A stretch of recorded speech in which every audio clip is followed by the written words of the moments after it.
Epione pain management and regenerative centre. ఇక మీ నొప్పులు శాశ్వతం కావు.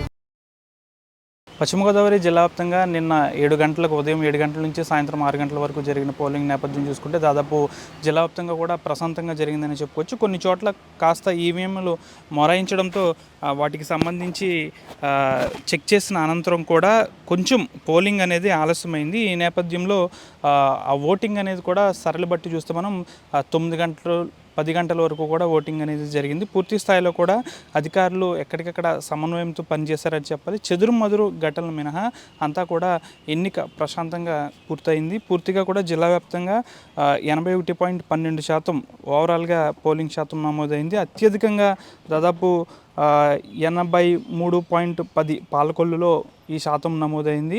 పూర్తిగా చూసుకుంటే మనం పార్లమెంట్ పరిధిలో నర్సాపురం పార్లమెంట్ పరిధిలో 7 నియోజకవర్గాలకు సంబంధించి ఆచంటలో 82.79%, భీమవరంలో 78.42%, నర్సాపురంలో 80.28%, పాలకొల్లులో 83.10%, తాడేపల్లిగూడెంలో 79.81%, తణుకులో 82.08%, ఉండిలో 82% పూర్తిగా కూడా పోలింగ్ అనేది నమోదైంది. దాదాపుగా చూసుకుంటే మనం ఇక్కడ భీమవరానికి సంబంధించి 7 నియోజకవర్గాల్లోని ఎస్ఆర్కేఆర్ ఇంజనీరింగ్ కళాశాలలో ఈ స్ట్రాంగ్ రూమ్లలో ఈవీఎంలను భద్రపరిచారు. మనం విజువల్స్లో క్లారిటీగా చూడొచ్చు.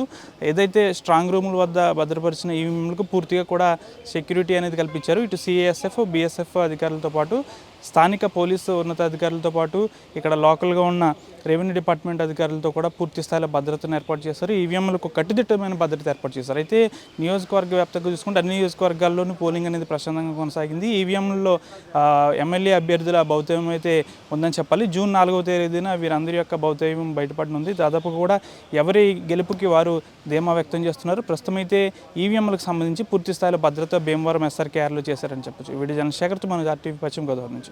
మరిన్ని వీడియోస్ కోసం ఛానల్ ని సబ్స్క్రైబ్ చేయండి. లేటెస్ట్ అప్డేట్స్ కోసం వాట్సాప్ ఛానల్ ని ఫాలో చేయండి. అండ్ లింక్ డిస్క్రిప్షన్ లో ఉంది.